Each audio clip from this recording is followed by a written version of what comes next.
In the following interview, I sit down with Anurag Chandra. Anurag is a second-generation immigrant whose parents came over from India with literally $8 in their pocket.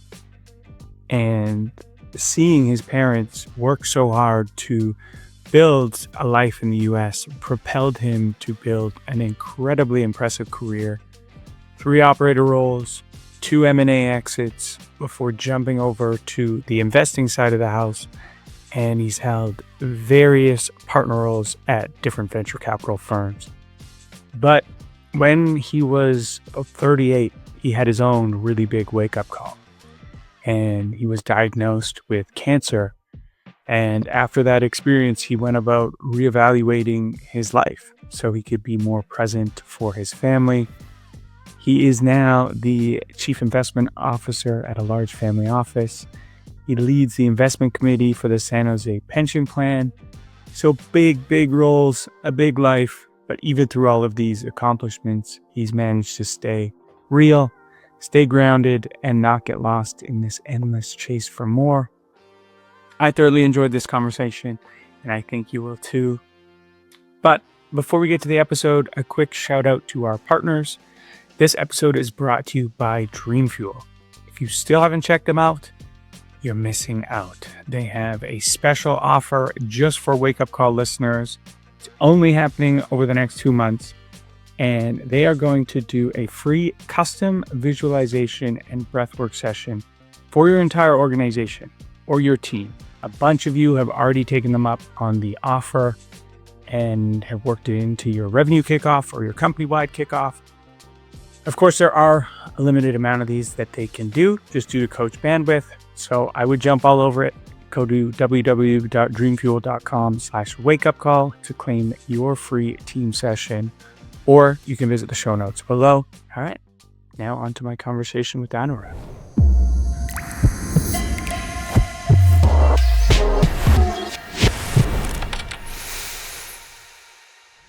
We are live. This should be probably going up. This is probably 2026 now. We are future jumping for when this is going to go live. I hope you all had a beautiful New Year's Eve and a good holidays with your friends and family. I'm super excited for this conversation. And it feels like a long time coming. I am joined by my friend Anurag Chandra. Anurag, how you doing, man? I'm doing great. I've been wanting to do this with you for a while too, so I'm glad it's finally happening. And Happy New Year to your audience. I hope everyone has a happy, healthy, and quite prosperous 2026. And we've been chopping it up for almost like 20 minutes now, just before we recorded. We probably should have hit record right away, but it's so cool I think there's certain people in this life and in this journey that you can connect with even for very short periods of time. And for some reason, they kind of just stick with you. And we met back in September 2024, I believe it was. And it was at one of these industry events for venture capital, founders and, family offices. And I've always enjoyed those events, but I think it would be fair to say there's a decent amount of chest thumping that goes on. There are some larger than life egos you might have to navigate from time to time. And I remember just connecting with you and just having a very real, raw, honest conversation, more about life than like, how do we take over the world and make money together. I thought you were leading up to saying, and you were one of the big ego guys I had to wrangle. Okay, he took a different off ramp. I'm feeling a lot better right now. But yeah, and we've kind of kept in touch a little bit since. And I will say this before I do my job of actually asking you questions, is when I was going through it and had just announced that I was stepping down from the fund. Very lucky that I got a lot of notes from people I've met along the way, but many of them are like, "Ooh, what's next?" you should check out this thing I'm doing. Um, and I remember this note you sent me, and it was about 2 weeks after, and even in the note, you intentionally said, "Hey, I wanted to let the noise die down a little bit." Um, and it was just a really kind, thoughtful note, and Mm, you shared a little bit about a wake-up call that you had, in your career when you were kind of a similar age to mhm. me as well, and it really, really stuck with me. There's a line I remember that was something around the lines of, "There was so much goodness shining through you at that event," and at that time, I'll tell you, I felt like a fucking shell Oh, of me. You know, I had yeah. pushed my mind, body, and soul, so the last thing I was feeling was that there was only goodness shining, and that note still to this day, impacts me, man, so I wanna thank you for that, truly. Oh my God, that makes me so happy right now to hear that. And it just makes me wish that I had the time and patience and intentionality to send so many more notes like that. Because I've been graced to meet a lot of incredibly high quality people.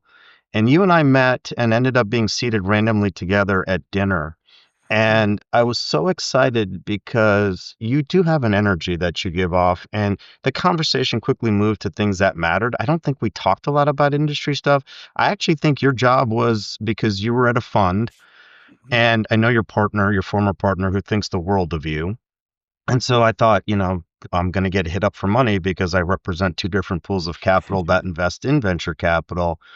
And it didn't go there. And there are people who are good salespeople who know not to do that in the first meaningful interaction. But there's usually a teeing up at the end in that direction. And I could tell in the first 30 seconds, this conversation was not necessarily going to go there, that we just got into a conversation about, I think when people are willing to express a little vulnerability or now, at least in my career, I've had a lot of failures, and many of them are self-inflicted. Startups fail. That's not always your fault, and so you choose the entrepreneurial life, and you're always going to have failures or potential failures as a result of that. But some of that, as I look back, it's painful to admit. I'm like, God, I made a mistake there. And we were talking about those types of things, and Right. man, I mean, you helped me in that conversation. That's what we're here to do for one another, and that's why when I said your goodness shine through. I mean, it usually takes a lot more interactions than that. And I'm a New Yorker. I live in the Bay Area now, and New Yorkers are guarded people. There's an old, I don't know if that's an old saying, but this is something a young woman told me when I was young. We randomly met at a party, and I'm a East Coaster who went to school on the West Coast. She grew up in LA and went to school in the Northeast. And I said, let's do a compare and contrast since we have experiences on both coasts, but from different angles. And she said, "It's easier to make friends on the West Coast, but while it's harder on the East Coast, when you make the friendships, they're deeper." Um, Mm. you were like this insane Pareto optimal because there was no, like, difficulty at the beginning. I probably had my guard up because that's what I've grown up having when I meet people. Are they real? Are they, chest bumper, as you said? Right. Man, you pierced that ice really fast, and we got down into some real conversation. And then we didn't really keep in touch. I mean, we did a little bit by Mhm. email, and then I Mhm. saw your note on LinkedIn, and I don't know. I wanted to say something then, but I thought it made more sense to wait a little bit and just let you know how meaningful that conversation had been for me. And just to let you know that even though your journey is different than mine, I had a shock, I had a wake up call. And I think it's important for all of us who have to sort of be there and support one another. Absolutely. Yeah. It was I think I just wanna highlight something you said there is, I don't think you can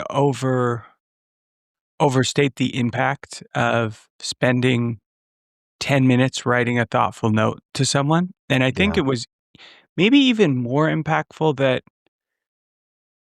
we weren't best friends, we didn't work together for years. This was Yeah. someone who, knew me for, like, a short period of time and was mirroring back some qualities that I aspire to have, and sometimes that's more meaningful than coming Yeah. from your brother or your partner that you work with every day. It's like, "Okay, yeah, you gotta say that," you know? Yeah. Yeah. Yeah. Yeah. So, Exactly.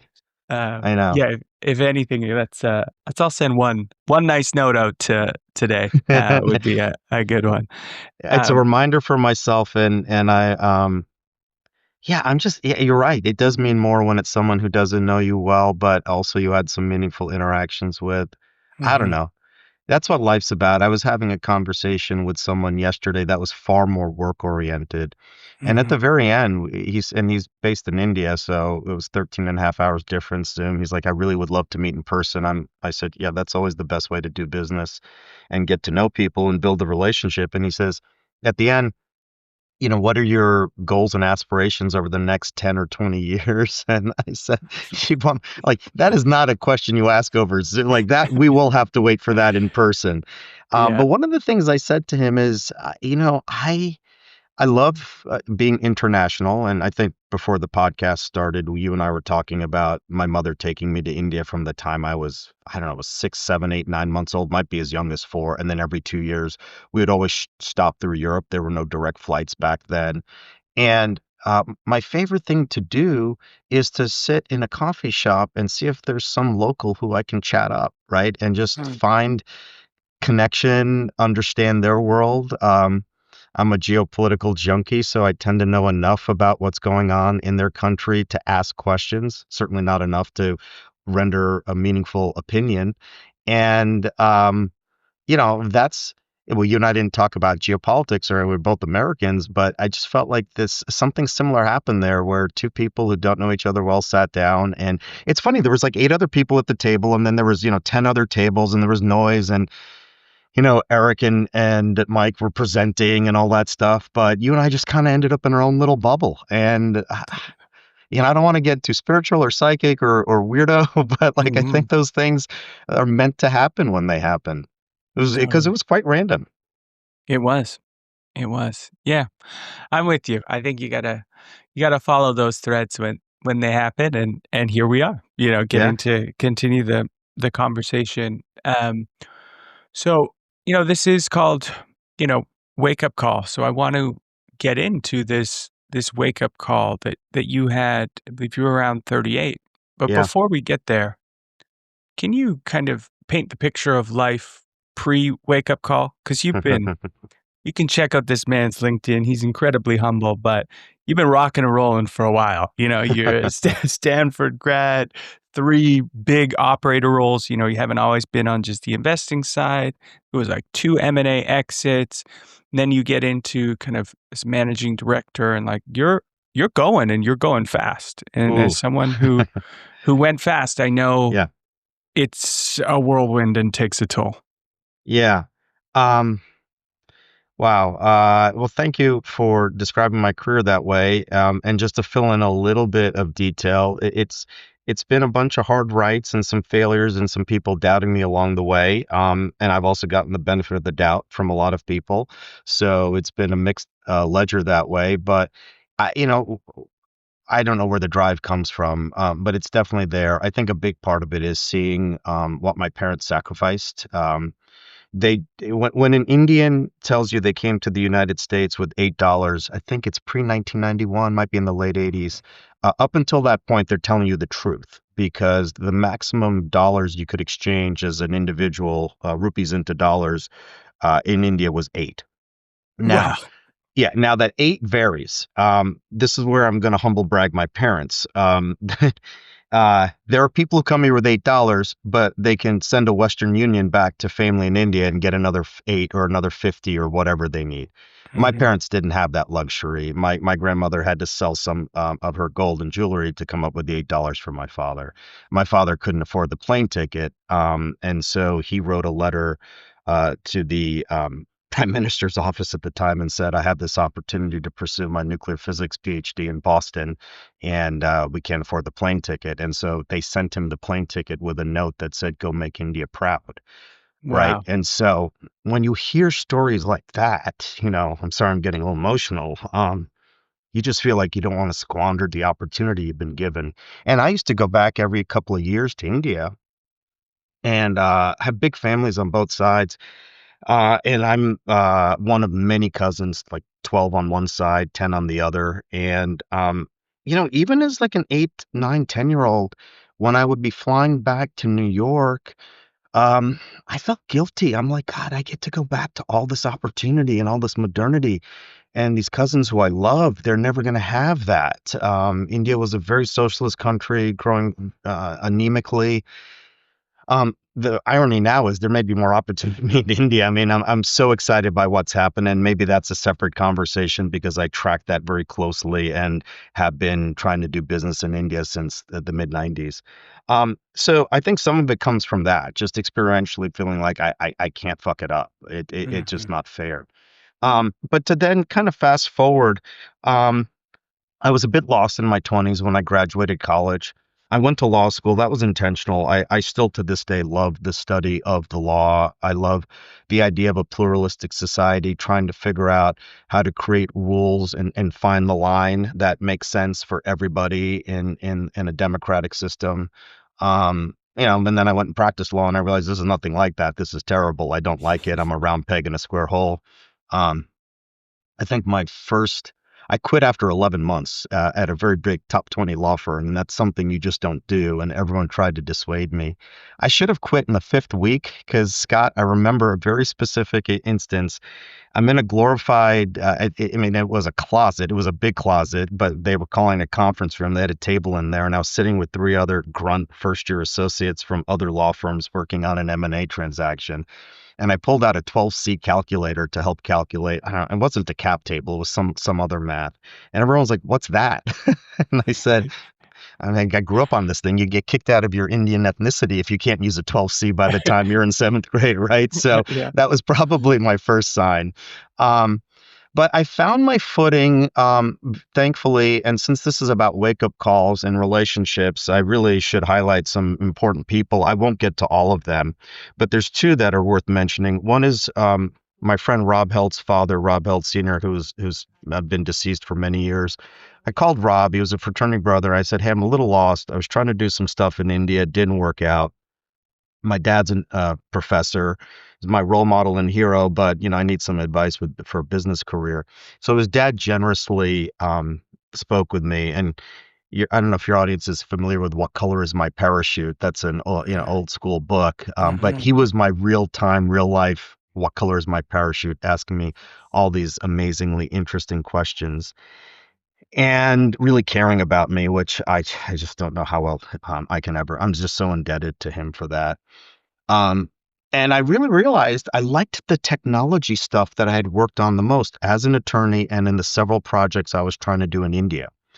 And the realization that he helped me understand is my father, I think I've already mentioned, nuclear physicist, Mhm.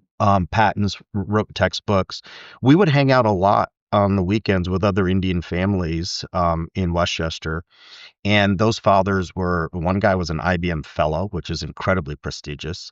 A Mhm. couple others were Bell Labbers.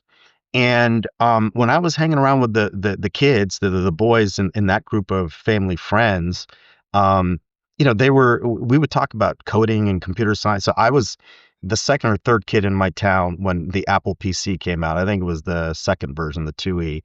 And so I was coding in BASIC and just loving all of that, loving math. Obviously, growing up in a very scientific household. My father, you know, loved poetry, loved so at dinner we might talk about quantum physics, or we might talk about Tagore, who was a famous Indian poet, and all of that kind of just inspired me to think about how I could turn that interest into something professional. Well, Rob's father had been CEO of three venture-backed startups and sold the third to Chipcom was sold to 3Com. He had three top VCs on his board. So he said, "Look, I'll introduce you to my VCs. You should just do some more informational interviewing."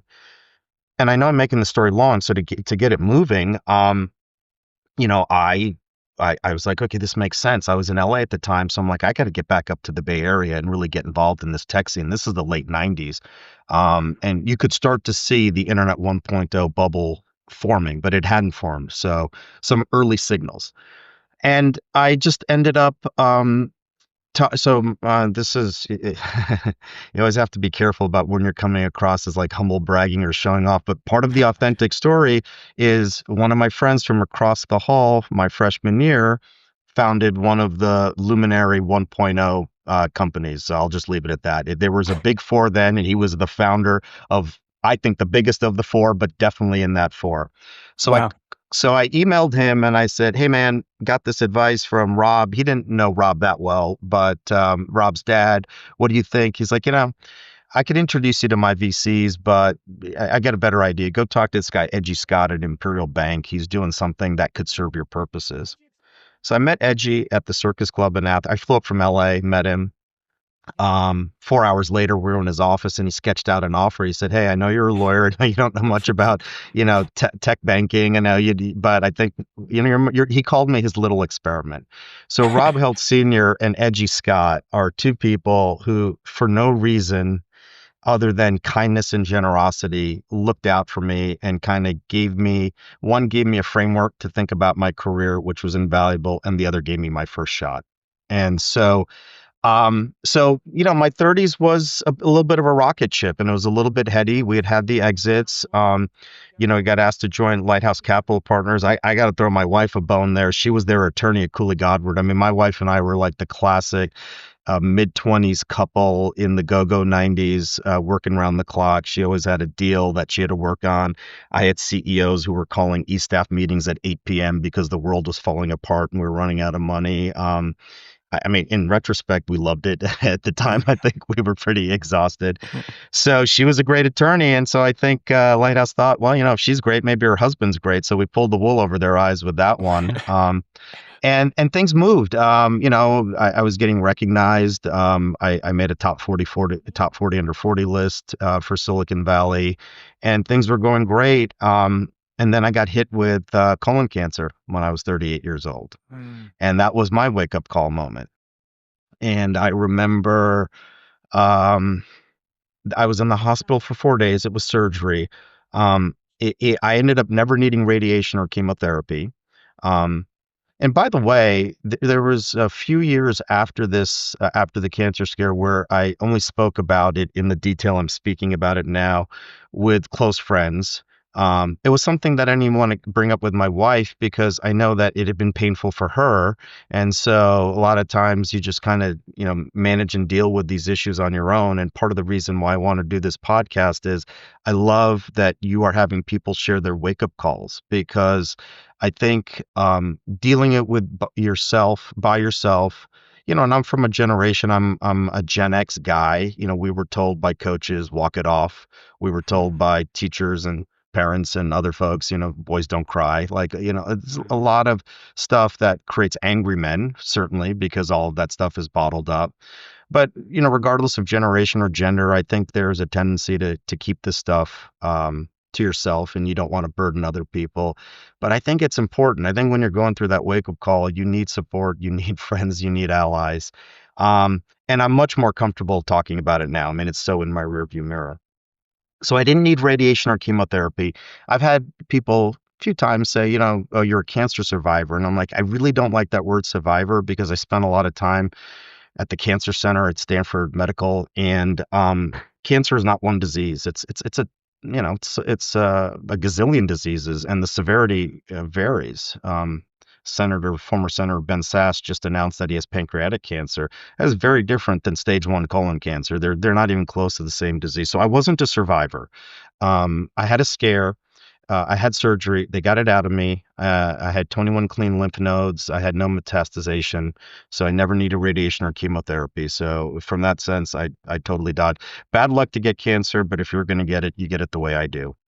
I hope everyone gets it the way I did. So 4 days in the hospital, and on day 3, my wife brings the boys. I have 2 sons. She brought them to the hospital just briefly as she picked them up from school. And we had told our sons, my older son had a sebaceous cyst on the outside by his ear when he was 4 or 5 years old. And so another friend from that same freshman dorm I alluded to is a terrific plastic surgeon here in the Bay Area. And so he took it out, and you can't even see a scar. John did such a phenomenal job. My son is 24 now. You wouldn't even know it was there. So what we told the boys is Daddy has an owie the way big brother Aiden did, but it's inside his body. So it's just more complicated. It'll just take longer to get out. So we tried to minimize the severity, but we couldn't explain away why is Daddy in the hospital for 4 days. So she brought them over 3rd day. And I thought, oh, great, we've given them that lie, that ruse. And so they both came in, and the younger one was 3, and I had wires and all that stuff in me, and I still, um, I can still remember the look of fear on his face. And um, your job as a parent is to make your kids feel safe and secure, right? And I just felt, wow, I felt so guilty in that moment. So that's when that was the wake up call. I said, you can make money and lose money, but you can't make time, right? And so, and I'd always thought I would be the kind of parent who was involved because my father was. Mm. And I keep mentioning my parents, been too much my father, not enough my mother, which is unfair because she was such a devoted mother. I'm so grateful for her love and her support. And hopefully there'll be more anecdotes about her as I'm riffing. But I remember when I was 18 or 19, I had a summer internship on Wall Street. So I'd moved back home, and my dad worked, he was a professor of radiology at NYU at that point in his career. So we would take the train in together. Sometimes we'd drive together or we'd take the train in together. And it was cool because we had so much time alone to talk in the car and on the train. And the nature of the conversations changed. I'm in college. I'm becoming a young man, and my father started talking to me more, I mean, as a peer, or I'm not quite a peer, but it's somewhere on that continuum, moving toward being a peer. And I remember him telling me that his dream growing up, poor in Uttar Pradesh, was to be the next Albert Einstein. I mean, he fell in love with physics when he was in middle school. I took my younger son back to India last year and had made sure he saw where his grandparents grew up because it's quite different than New Delhi or Noida. So we went into the backwaters of UP, and I think it had a similar effect on him that I had through my childhood, knowing that this is where we come from. And and I remember my father telling me that he would borrow books just to learn about physics. My son asked one of my father's brothers, so my uncle. He's like, "Hey, what was my dad?" I had to translate from English into Hindi. What was my grandfather like? And the first thing my uncle said, he said, "Very clever," which British English means very smart. He said he was teaching juniors and seniors in high school physics when he was in 8th grade to make side money as a tutor, right? Wow. And yeah, and so, when when you're reminded of these things, this was like his passion, right? This was his raison d'etre. So he says to me that when so he had me as he was finishing his PhD, and then my sister was born 5 years later. And he said, what I realized was there's two types of people who win the Nobel Prize. Um, and neither of this was like the highest IQ, which is, I think, interesting because I think we overestimate IQ. He said it's the person who gets it right young, or the person who stays in the lab 24/7 and throws shit against the wall until something works. And he Mhm. said, so if it happens for me young, and that's luck, right? This is very analogous to startups, right? In the world you and I have lived in. Because he said to me, he said, I've met some of the most brilliant nuclear physicists who've come up with some phenomenal, like the creativity of the hypothesis blows my mind. But nature just didn't comport to the hypothesis, so it didn't work out. Like a great example in physics is string theory. I mean, the math is phenomenally clever and creative.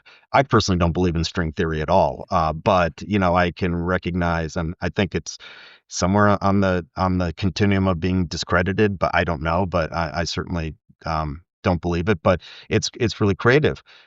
Similarly, there's folks who just they want it so badly that they're willing to sacrifice for it. And he's like, Mhm. once I had kids, I realized there weren't enough hours. If I wanted to do that, another part of my life, there's going to be a gap. And so therein lies the lesson of life. Everything is trade-offs. You can't have it all.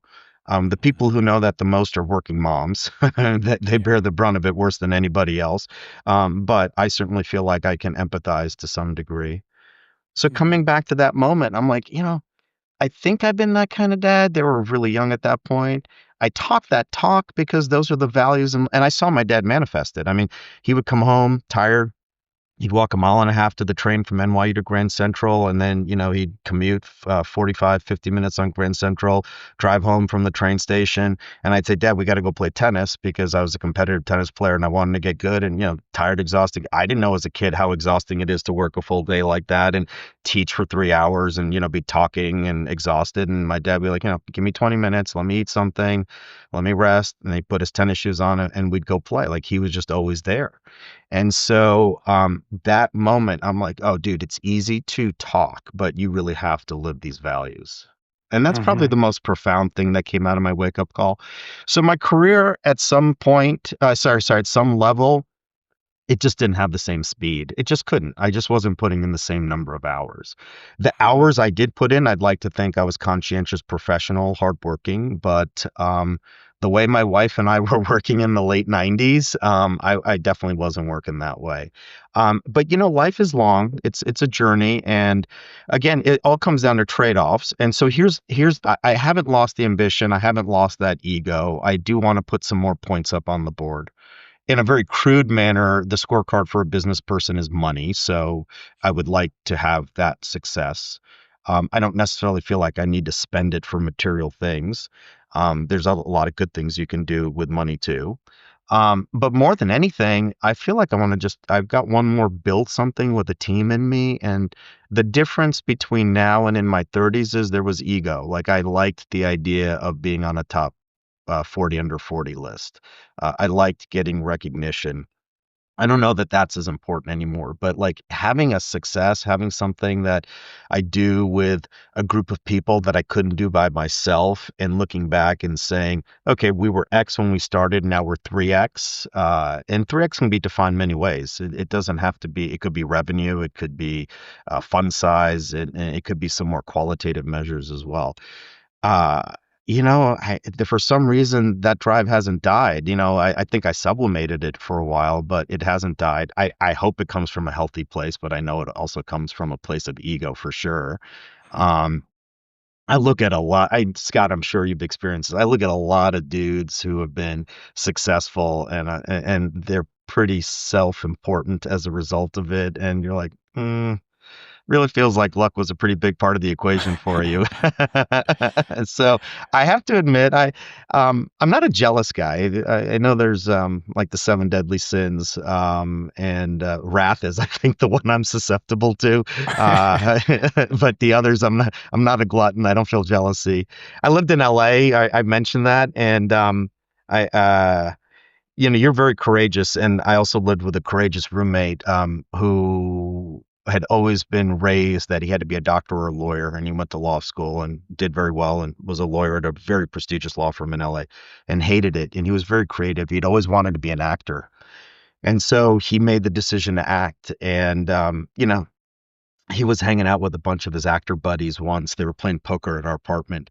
And this one guy, I'm just walking by to get a sandwich from the kitchen, and he says, Hollywood is an endless waterfall of money, and you just got to figure out how to get your bucket under it.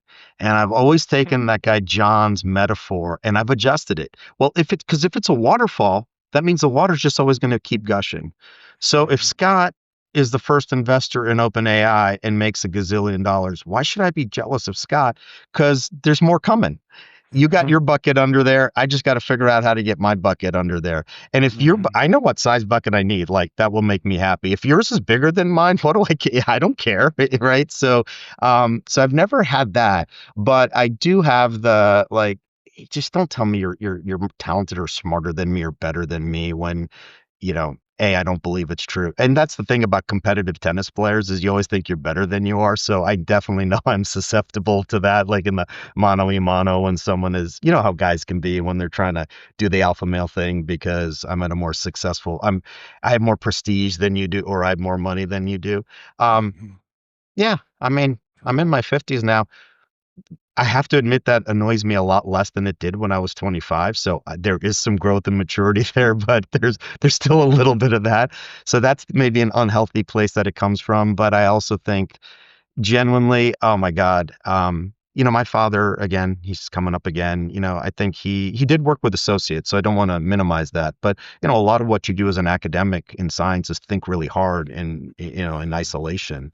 Um, I just have always liked doing stuff in a team setting. And again, I said it once, when you drive home at night, I guess we do that again now that we're somewhat back in the office. Mhm. um, and you say, I just did something with a team of people I couldn't have done by myself. I get a high. I get shivers up and down my spine.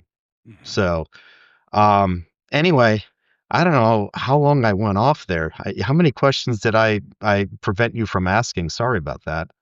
No, this is the point. My job is to get out of the way and hear your story. And there was a lot there. And a side note, we'll have to play tennis together at some point. I fall in the camp of overestimating how good I am at tennis. I guess Oh, we I got that never, in common. yeah, perfect. Never played like competitively. Didn't even play in high school or university, but it was always my family's like vacation sport and stuff. So No, that's I like awesome. to think I can hang. I was always a second tier guy. Like I could hit with like great players and warm them up, but I could never compete with them. Like they would kick my Mhm, ass. mhm, yeah. Okay, so there's a lot there. One of the things that you mentioned, is I like this idea of, this waterfall avoids the trap of jealousy. Yeah. I think something you kind of astutely called out there was defining your bucket size. I think that's crucial if you're going to work with that mental model of the waterfall is Yeah. if you don't define your Yeah. own bucket size, then you'll Yeah. constantly be looking at other people's bucket and be like, why is that one bigger? And then that can lead to a lot of unhappiness, a lot of unconscious, just more, where you lose Yeah. more and more time. So I Yeah. think that's big. Is that something that you've done like around your wake up call or as you've gone on in your career? Like, did you and your wife sit down and be like, okay, what is a number? What Mm. is a lifestyle that we want? Did you actually sit down and like define that? I don't think explicitly in such a comprehensive manner, but I think in parts. And I'm glad you brought up my wife. My wife um, she's the first person to go to college in her family, and Wow. she's a self-made woman, right? In that parlance, and she is not and I'm really fortunate. I live in an area where, there's a lot of wealth and a lot of people, show their wealth through the things that they own, and maybe they really like those possessions. Mhm. But I've never had a wife that's been motivated that way, and that's been really great because when I've wanted to take some entrepreneurial risks and bets, she's always been there to support me. Um, I remember in 2009, the venture firm I was with blew up. It was affiliated with a big hedge fund in New York that blew up partly because of the financial crisis and partly because the scion got arrested for one of the biggest insider trading cases in American SEC history. And so, I mean, it was almost overnight. I Wow. got a bit of severance, but it's also nuclear winter because it's the great financial crisis. And I was scared and I was down on myself. And my wife gave me this postcard. She just put it on my desk and it just said, um, act as if the impossible is possible. Right. And so there's just always been a ton of support and never a pressure to think about money. That's it. I'm not wired that way. She's not wired that way. But we also wanted our children to have more than we had because that's what our parents tried to do for us. My wife's parents were pretty amazing, and they wanted just the way that they raised her and encouraged her to be more is pretty inspiring. And you've already heard a little bit about my story.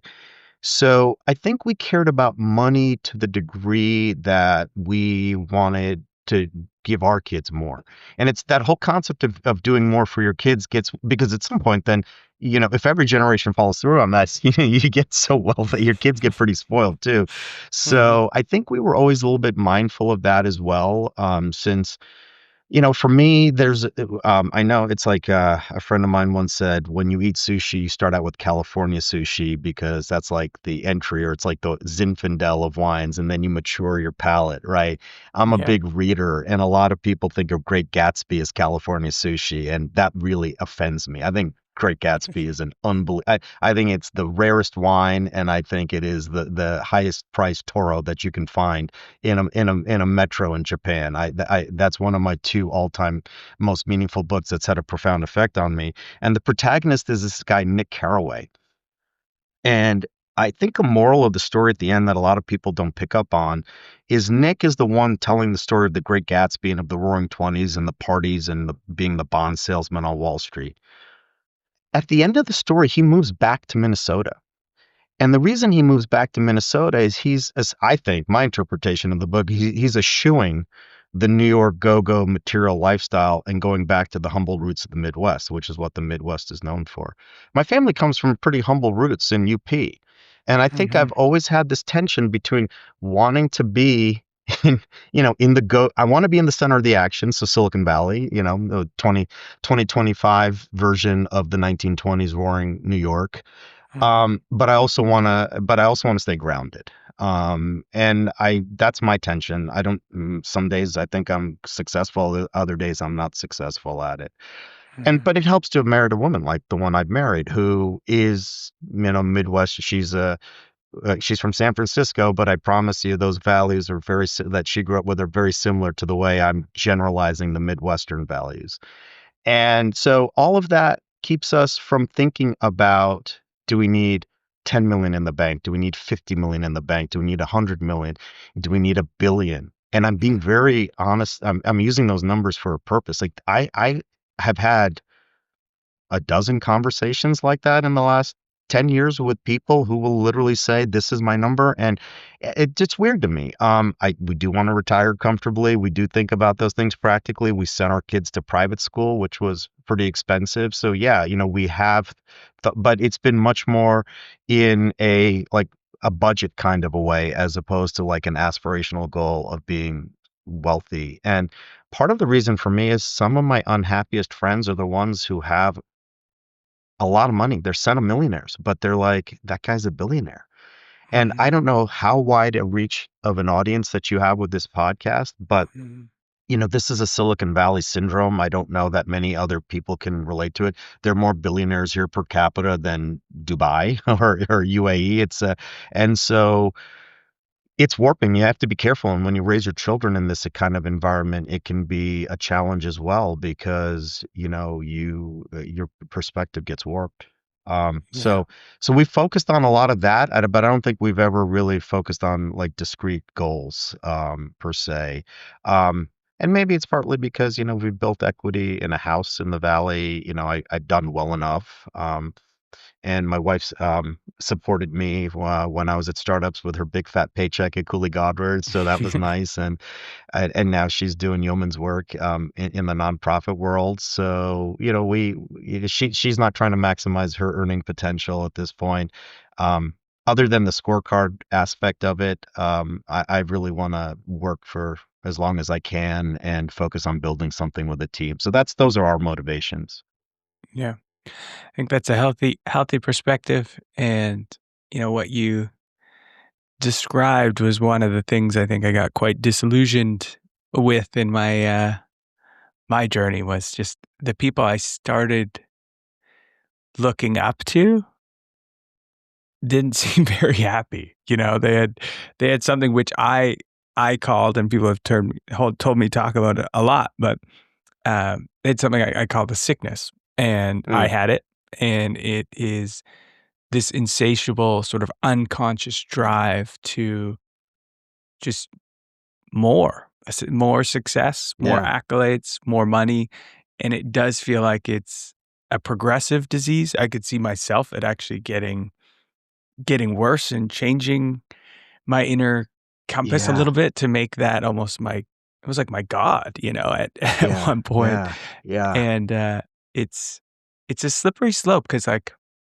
I will always be ambitious, and I love ambition, and, like, any person listening to this, like, the last thing I wanna shine like a negative stigma on his ambition. I think we need Yeah. it. We need it. But Yeah. I often try and frame it in like, just make sure you're watching where your fuel is coming from. You mentioned, your fuel, at least early on, almost came from guilt. You were Yeah. given this opportunity, and of course you would have that when your parents come over with $8. Like, of course that is going to be the fuel. But if you make guilt your fuel your whole life, just like a car, you're putting in Yeah. not great fuel. It's going Yeah. to eventually, hurt that car. So we have to find ways to switch it. And what it sounds like is, part of your wake up call switched that fuel for you, got you off kind of the guilt and unconscious drive to like, no, this is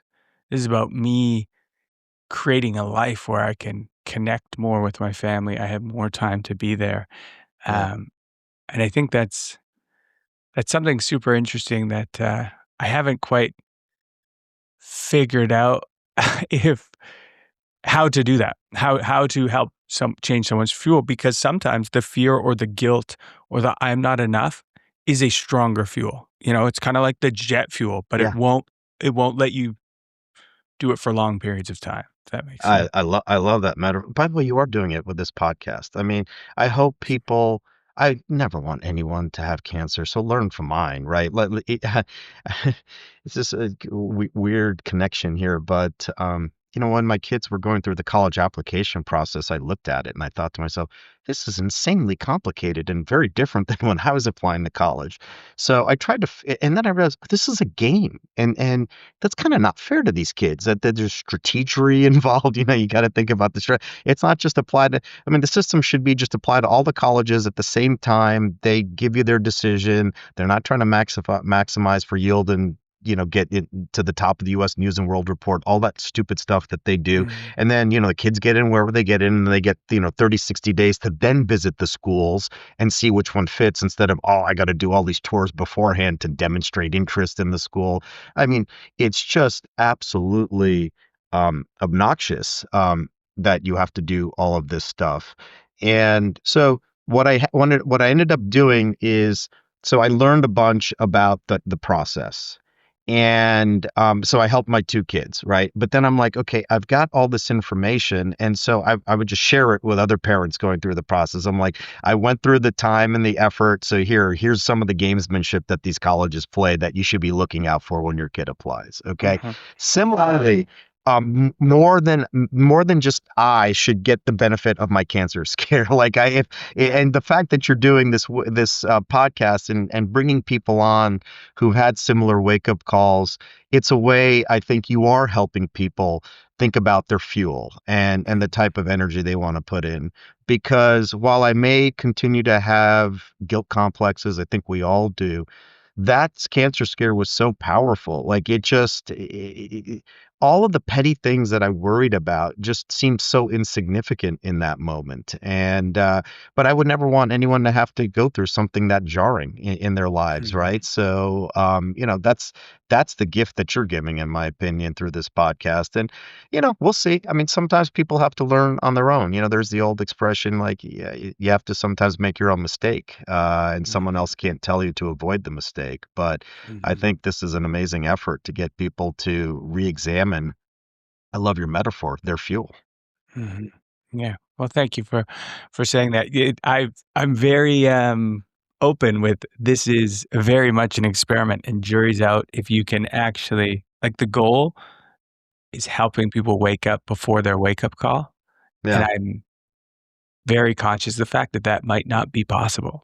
People might need Their to own put wake-up their calls. hand on the stove, but maybe through learning, hearing, when it does happen to you, perhaps you'll be more equipped to deal with it, understand it, and know that this happened. Like, one of the things for me when I started sharing a little more openly of some of the struggles I was going through, is how many people around me had gone through similar things that I went through, Yeah. but they didn't tell me until, like, after the fact. I was like, Right. "Damn, it would be really nice if we had this conversation a year ago," Yeah. Yeah. Yeah. uh, Yeah. which is But I think I interesting. think I think what you've done and what you did is courageous, just like my friend who quit the law to become an attorney.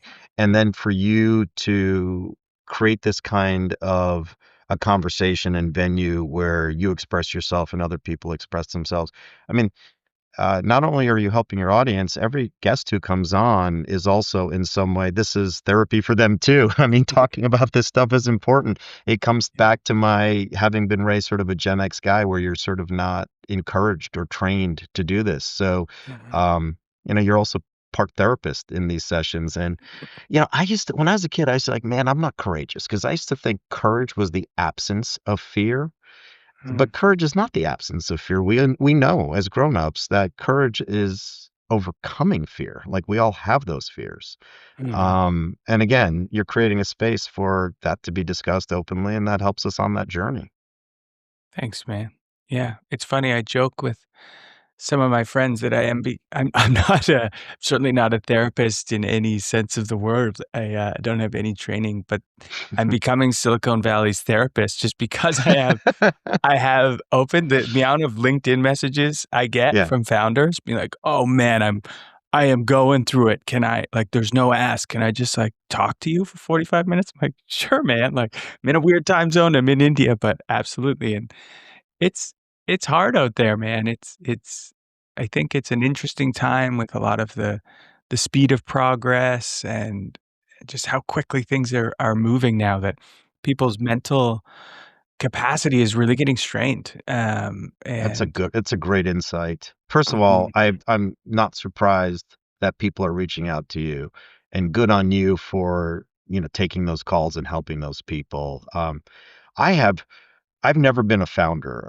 Through all of those things that you shared about my professional background, I have the utmost respect for founders. There's a tremendous amount of ego involved for sure. Some mismanage the ego part of it, but that is lonely. No mhm, matter, again, I talked about the importance of team, and founders have need a team to succeed. But and when they go home at night, though, there's a lot of stuff that's just on them that no one else can help them with. And I have a great respect. Yeah, I don't know, man. It can cut two ways. Either you have to have such a giant ego and so much vanity to want to be the person, be number one, be on the cover of a magazine, have a big bag statement that you're willing to put up with all that crap, and mhm, or because it could be an or, it doesn't have to be. Yeah, sorry, it could be an and, it doesn't have to be an or. You're just so motivated by the mission mhm, that you are willing to put up with all of that extra baggage and turmoil and emotional angst, right? And so you need outlets. And if they're mhm, calling you, I've seen it mhm, firsthand. I've tried to be it in some small regard. You know, there's a metaphor that I use when I start working with entrepreneurs for the first time. And I just realized there's a part of it that I'm going to have to adjust. So let me throw it at you and then I'll mhm, give you the mhm, adjustment. I tell entrepreneurs that you're the world-class athlete that is going to get on the bike to go do the Tour de France. You got the big heart that can blood oxygenate. mhm, That's not me. mhm, I have talent. I don't say any of that to be modest. I am a highly confident human being in the things I'm mhm, good at. mhm, But I say, for your journey, I'm the guy in the little white van who rides behind you. mhm. And I said, "Now, I think I'm one of the best guys in the white van in Silicon Valley." I might have to adjust that and say I'm second best to Scott Barker, but that's the adjustment. But just to finish the metaphor, what I tell people is I've seen that route 30 times, so I know what to do when it's raining in the Spanish Pyrenees. I know when you should draft. I know when you should lead. If you spill off your bike, I will get out. I'll get you back on your bike and I'll get you fixed up. If it's really bad, I'll medevac you but to the nearest hospital. But like I know my role. I'm the guy in the white van. I will never, because I'm your venture capitalist writing you a check, or I'm your angel investor writing you a check, or whatever. I'm never going to confuse myself and act like, I'm the hero of the journey, because I know that you're the hero of the journey. Um, and you made me think of that metaphor when you mentioned all the calls that you're getting, and my first thought was, okay, I'm the second best guy in the white van. I bet Scott Barker's the best. I'll take second best though. Far too kind, my friend. That and I love that analogy. That's totally it. And I think, yeah. I think most of the time the advice is very little. It's like getting them to ask better questions for themselves, you know? I think instead of prescribing advice, it's like, can you the question you're asking me, there's usually a deeper underlying question, and if you ask that question to yourself, I think you'll Mm, find the real answer that you're looking for. But that's a good perspective. yeah, yeah. So just like practically, I'm also interested in this idea of like, you don't have to go live in an ashram in India for a month to like uh, stay grounded, um, to deal with the chaos of modern life and modern ambition and wanting a big life, and all of those things are admirable. In your day to day, Mhm. what keeps you grounded? What are the things that you do? Is it making sure you reach out to your sons frequently? Is it getting a tennis match every week? Is it, walking with your wife? Like, what are those things you try and do when you're stressed, when Yeah. your cup is just depleted? I don't think I'm that so I do think there's value in being in an ashram. I do think there's value in meditating every day. I think unplugging is incredibly important. And unplugging can be watching Netflix with your spouse, which I do a lot. But I actually mean one layer more, and maybe in that the tradition that I was raised in with Eastern philosophies of that inward reflection, that time spent. And as you talk about modern society, I think that's even more important now than it's ever been because life just modern technology and life just continues to speed up, and I don't think the human system, and if we think of ourselves as a system, it's not meant for that, and we're Mhm. not wired for that, and it's going to take thousands of years of evolution for us to catch up to that, and we'll always be behind where technology is, which is my worry. Yeah. And so I should meditate, and I don't. And my father meditates. I remember my father-in-law meditated. I wonder if he still does. And so those things that you mentioned at the forefront of your question in your preface, I think it's important that I point out in my personal journey. I wish I was doing more of that. I think those are valuable things, and I've had so many people around, supportive people around me saying, "Hey, think about doing it," or the value of it. I've had moments here and there. In 2009, 2010, I was in a really bad place. I was really scared because my kids were young. I had less money and my firm had blown up. And so I didn't know what was next. I remember at one point saying to my wife, I said, maybe we might have to move. Like we might have to just, take the equity value out of the house and go somewhere else. And so I remember feeling um, maybe the word is desperate or scared enough at that time where I was, I did meditate. And there were some folks out there whose podcasts I was listening to that were focused on spirituality. But I think the bad thing is, like, I did it in that moment, but I treated it as a painkiller in the moment. It's a vitamin. It's really something Mhm. that you need to be doing on a consistent basis. Wow. And so maybe having this conversation and the fact that we just began a new year, people have New Year's Uh-huh. resolutions. This is something I'm going to revisit. So I'm making a mental note to myself. I think that's really important.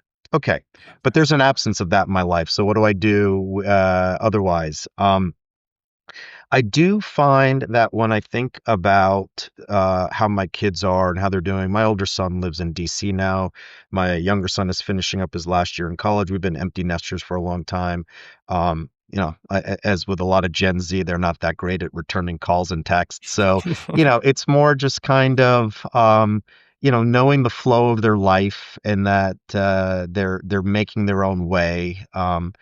I have to admit, like, if I think about that on a drive up 280 for a few minutes, it brings me calm. It brings me peace. Like, you can just feel it flood into you. Like, okay, that feels good. Not that they don't have problems and crises.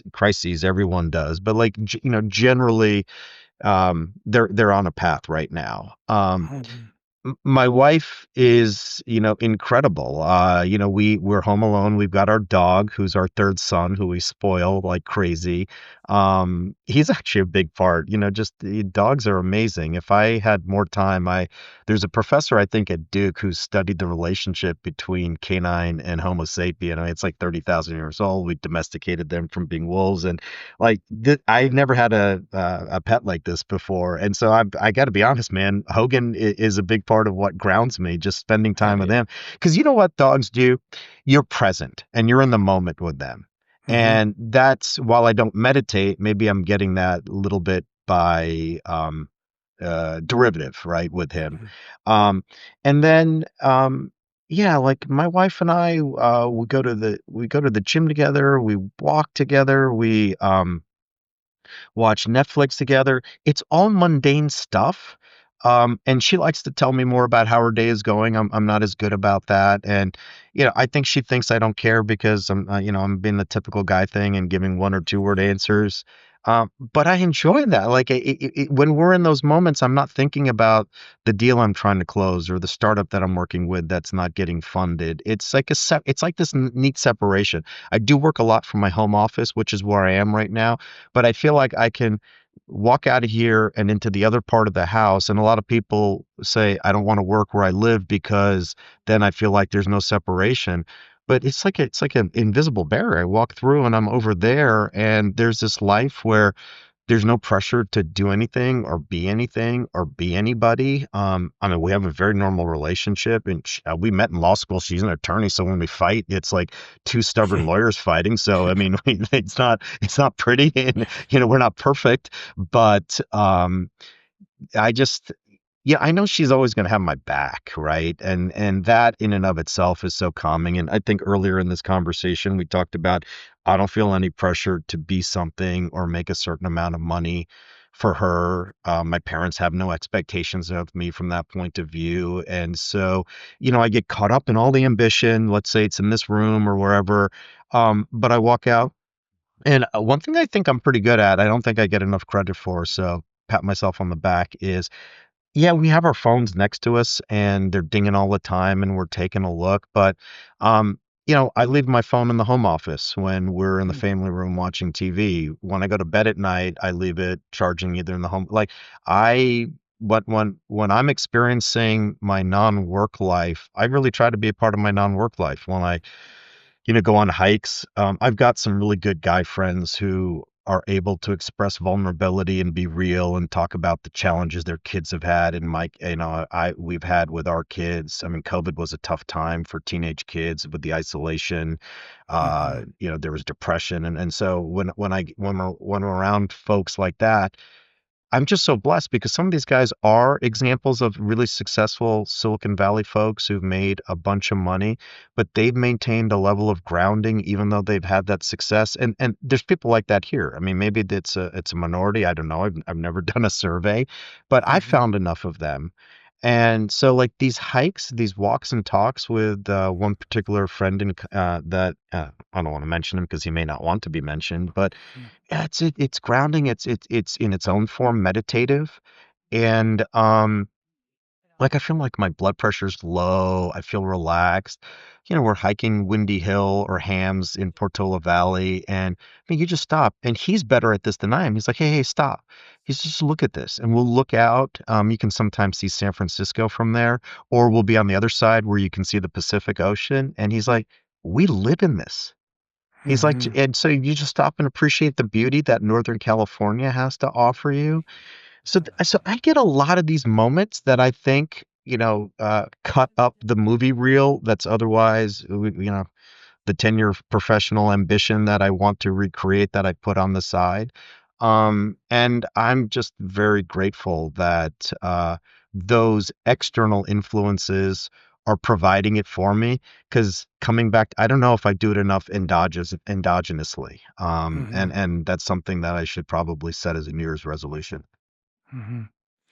Lots of good stuff there. This element of community, getting out into nature, spending that, you know, time with your wife. And I think this like technology one is big. Like the fact that you can put your phone in your home office and go about your day, or you can go on a hike without your phone. Like, that's becoming increasingly rare, and something I Yeah. actually got my dad a brick, one of those little things that, Yeah, yeah, yeah. I got that for um my kids too because I really was worried about their yeah. usage and It just addiction. is unconscious. It gets out of hand really fast if there's Yeah, moments of your life with free time. Final totally. question, and then we'll wrap this up, is if I could fly you back,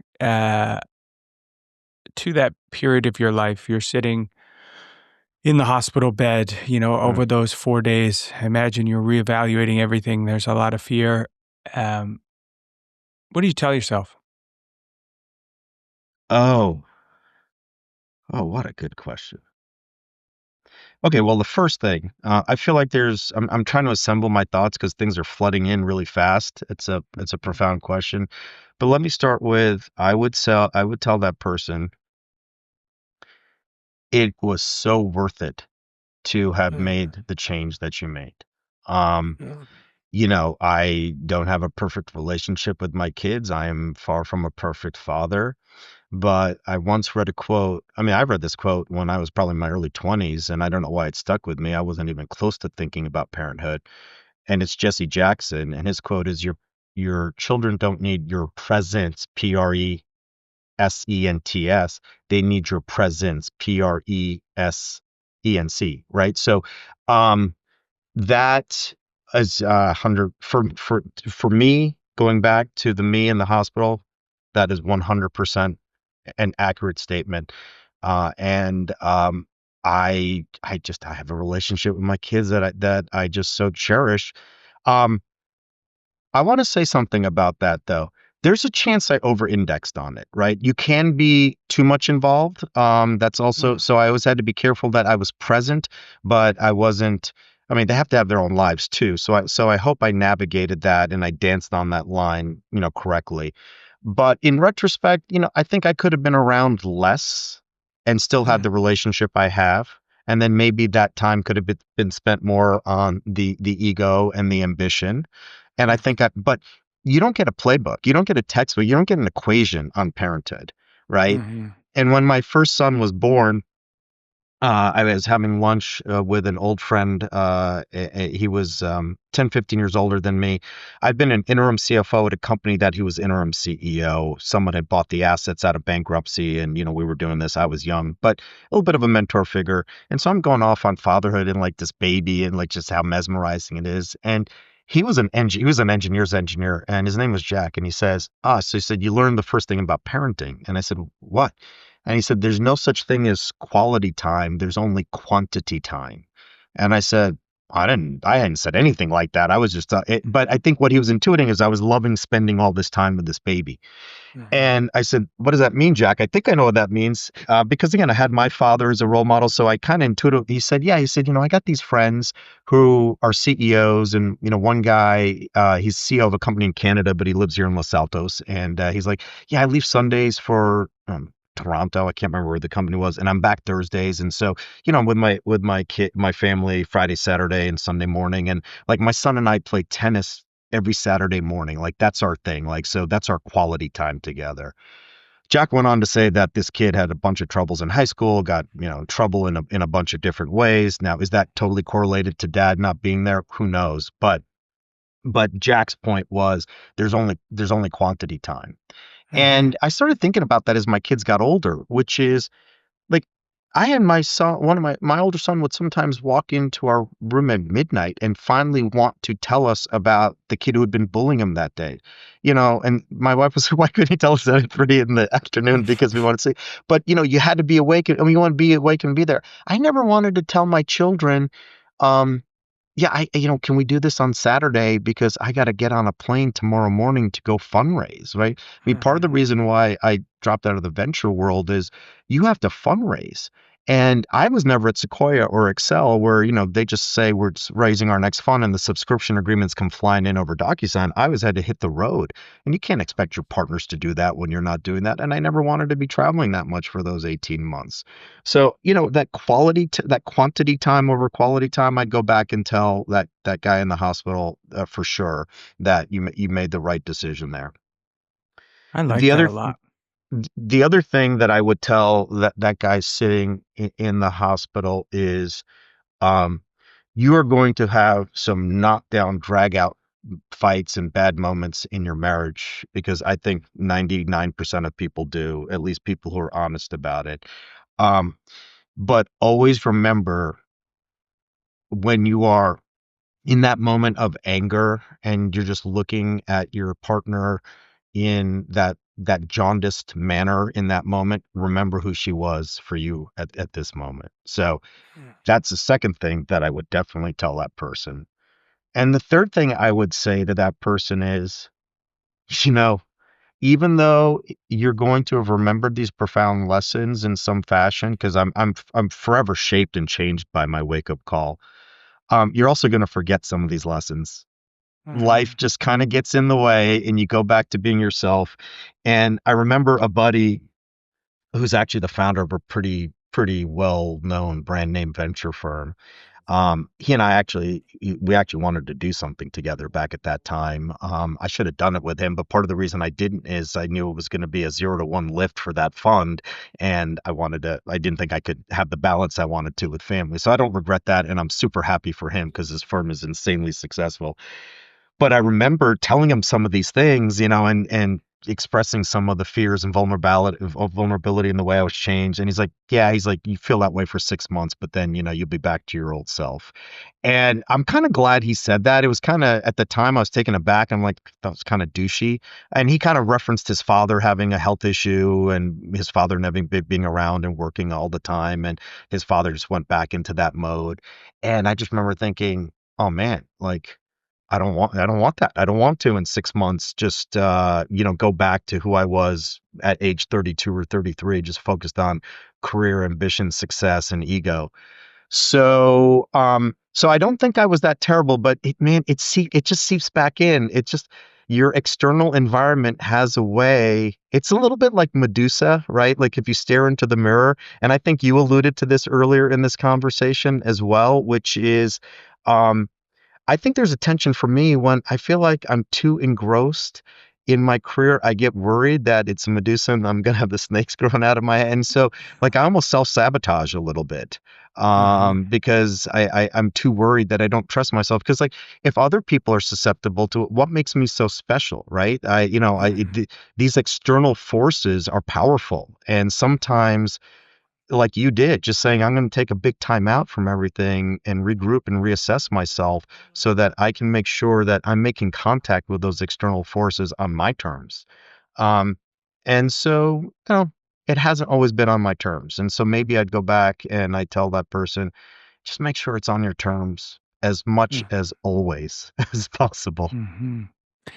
I love that, man. That's such an honest outlook, and one I think about, so, like, that's kind of how I describe what I'm doing, is how you just described it. I actually have a tattoo that says, "Just a series of remembering." That's what I think life is. We just learn these Oh, things, we beautiful. remember them, we forget them, and our job is to stay in periods of remembering longer than the periods of forgetting. And where no one's perfect, you're gonna forget this stuff, Yeah, but through daily practice, gratitude, meditation, whatever it is for you, you can stay in that period of remembering longer. So I love that, that's man.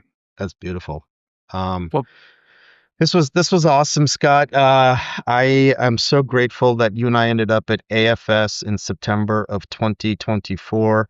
I'm grateful to you and the universe for that conversation that we had. likewise. And I remember thinking at the time, this is just like, that random conversation I had in a sandwich shop in 2016 in London with this really cool postman. Like, Mhm. it'll be a piece of who I am. It's changed me, but I'm never going to see the person again, or probably not have that conversation again. But we found each other. We We did. circled back to it. It's really Yeah. beautiful. I'm happy we did, man, and thank you for sharing so honestly, and sharing the vulnerability and sharing your story. I know it's gonna hit home for a lot of people, especially someone who's just done so many incredible things, and you should just be really proud at being able to stay grounded and still have this big, beautiful, ambitious life that you have, man. And Uh, it's cool. I'm working on it. So, this was awesome. Thanks. Cool. I hope it helps others along their journey. Beautiful. And to all our Okay. listeners, thanks for rocking with us. We'll see you next week.